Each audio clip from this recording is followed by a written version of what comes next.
Hey guys, welcome back to Bountiful Blessings Homestead. My name is Kat if you are new. Today I'm going to be making sourdough bread with sourdough starter that I have had going for quite some time and feeding along the way. If you don't know how to make a sourdough starter from scratch, I'm happy to go over that in another video. And also how to dehydrate it and save it for later.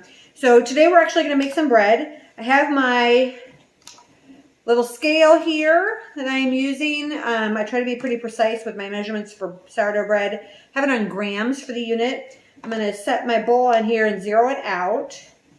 Okay, it's at 0. And I need 50 grams of my starter.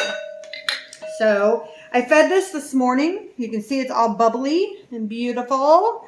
So I fed it early this morning so it would be ready to go. And I'm going to put 50 grams in here. Now, I mean, if you go over by it like a gram or something, it's not a big deal. But I try to get as close to it as I possibly can, just to, you know, make sure that it rises correctly and everything. The way to test your sourdough starter, if you're not familiar, if you are trying to figure out if your sourdough starter, I put a little too much in. If your sourdough starter is ready to use to bake, perfect, is that you can take a scoop and you can drop it into a glass of water. And if it floats, then it is ready to go. So here we go. I'm just going to put my lid back on here. I'll clean that up in a bit. Okay, we need 10 grams of salt. Now, normally in more sophisticated recipes, the salt would be added later, but since we're doing kind of a quick and easy recipe here, I'm going to go ahead and add this in. I want to add it in until it comes up to 60 grams. I'm just using regular salt. A lot of people like to use like pink Himalayan salt. I've always just used regular table salt and I've had no problem. So, all right. And then we need 350 grams of water. So this is at 60 now. So I need, it's at 60 grams now, so I need 290. Think about that. We're going to pour this in until we get to 350. And the reason I have this in this bottle, I kind of keep this bottle full all the time of water. It's just water from our tap. We have well water, so we don't have a bunch of preservatives in it or anything. So I'm going to get to 360, 350 and 60 is 410 altogether. Can't talk and measure at the same time. The reason I do that is because really the best way to do this is with room temperature water. And so I want to make sure that I get my water to, it's not too cold or too hot, because it can make your yeast fail in rising if it's too cold or too hot. So I'm going to mix this water with the yeast and the salt, get it good and blended in, and then I will add my flour.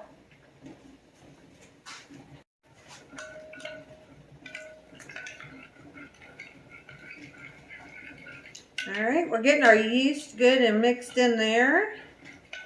And now we're going to add 500 grams of flour. Now, some people, when they do this, they say, oh, you have to use bread flour. Again, I have never used bread flour.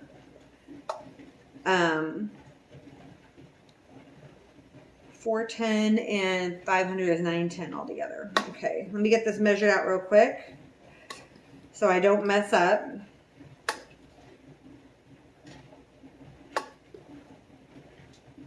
Almost there. We need 910 altogether.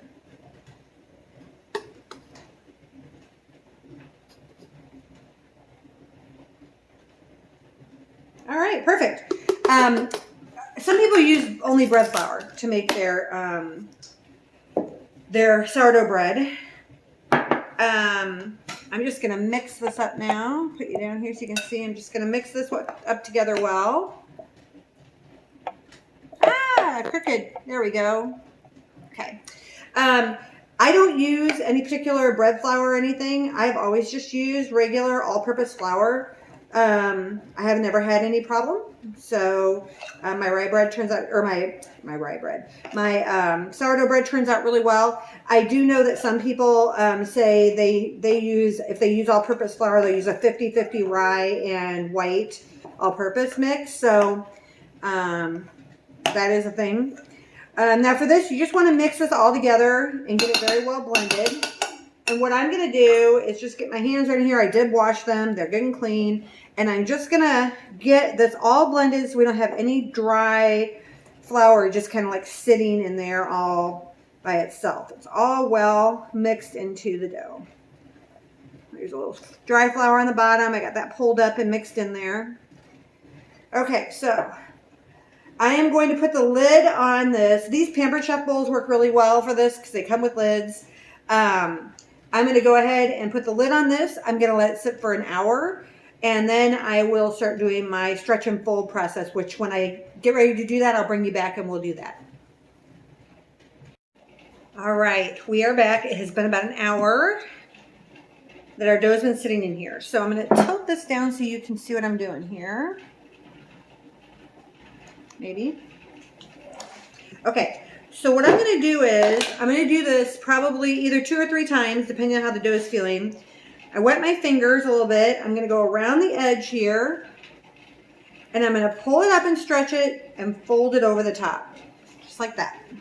Okay. I'm going to pull this side up, stretch it, fold it over the top, turn the bowl, go around here, pull this up, stretch it, put it over the top. And one more time. So I'm going around all 4 sides, stretching the dough to get some air in it and pulling it over. Okay. I'm going to put the lid back on, and I'm going to leave the lid back on for 30 minutes. Then I'm going to come back and do this process again. And I'm going to do it 2 or 3 times, and then I will leave it in the bowl to sit for 5 to 7 hours to rise. A lot of times people will do this, they'll prep this at night and let it sit overnight while they sleep and rise, and then they will take it out for the final rise in the morning. But I'm going to let it rise while I am at Epcot for the afternoon, late afternoon, evening, and then when I get back, I will actually finish making the bread so that it will be fresh for my hubby in the morning. So we're going to let this sit again with the lid on it for 30 minutes, and then we'll come back and do a stretch and turn process again in 30 minutes. Okay, it's been 30 minutes. Not a whole lot of change, except for I can tell it looks puffier. I don't know if that's really a term, but I can tell it has risen a little bit. So again, I'm going to put my fingers in here. I washed my hands just now. I'm going to stretch, fold it over itself, turn the bowl. I'm going to stretch, fold it over itself, turn the bowl. Same on this side. And one more time over here. Okay. So we're all set. I'm going to cover it up.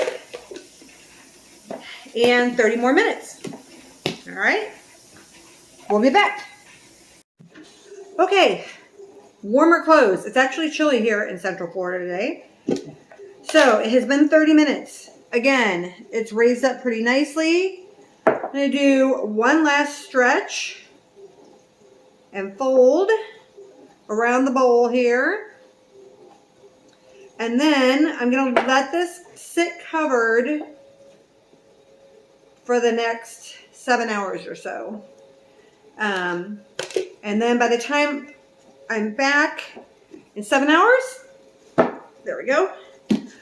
This will be ready for its final proofing. And what I will do is I will show you how I put it out on a little bit of flour, mold it into a ball, and then I'm going to put it in my proofing basket, and I'll show you that and explain that, and then let it sit there for about 30 minutes and proof, and then I will bake it. So we're going to go have some fun at Epcot, and then when we get back, we will finish up getting our bread made. All right, we are back from the parks. See what we've got here.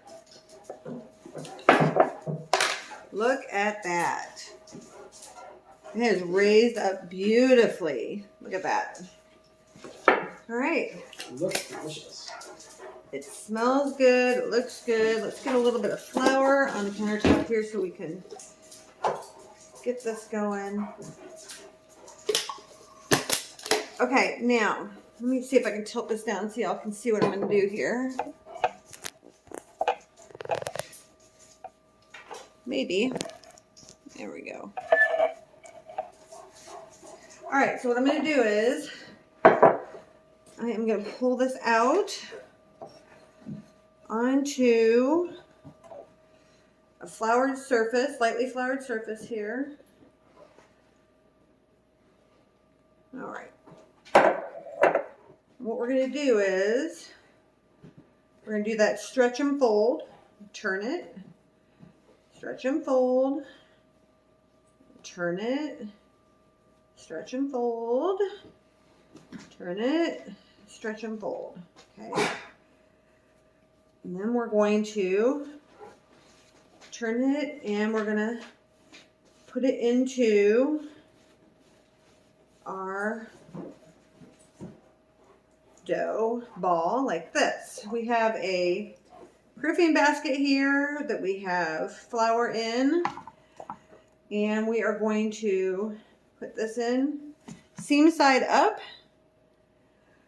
30 minutes. We're going to cover it and with a cloth, 30 minutes. It's going to do the final rise, and then we're going to put it in the oven and bake it. Okay, I just took it out of the oven. Look at that. Look at that beauty. Gorgeous. I wish I had smell vision. It smells so good. So, beautiful loaf of sourdough bread. Nice crunchy crust on the outside, and it should be nice and soft on the inside. Yay! All right, guys. So that's how easy it is. If you have questions, put them down in the comments. If you enjoyed this video, please give it a like. If you'd like to see more videos from my kitchen, our garden, our farm, our animals, or we have baby goats coming in a couple weeks, push subscribe and click the little notify button, and it'll notify you every time we put up a new video. So we've got some really fun stuff coming up, and I hope you'll join us. Until next time, be blessed and be a blessing. Bye for now.